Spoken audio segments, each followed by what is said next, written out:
Board to a TK model. I'm working out the hydraulic grade line plotted against the elevation of the slurry pipeline. I got my allowable pressure limits, and you'll see that if I change the flow, the slurry loss will vary, and that affects the hydraulic grade line. This model is entirely run in TK Solver. You are just looking at a dashboard. I use the rest of the spreadsheet.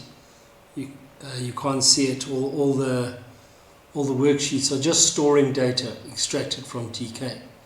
So if I reduce the flow rate to say 500 liters a second, the losses will reduce. You'll see them adjust. There we go. And I've got the full functionality of Excel, all the buttons. You change that, it increases the flow rate, the losses go up. You can see the entire system behavior in front of you. So if I make that, let's say 100 liters a second, the losses, you pass the settling point and the friction losses go very high. Watch.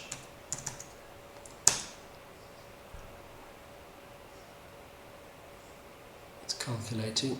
There we go. So let's take it into a more realistic zone. Let's say 400. This then shows you where your pump is operating. It's delivering 24.8 meters per pump.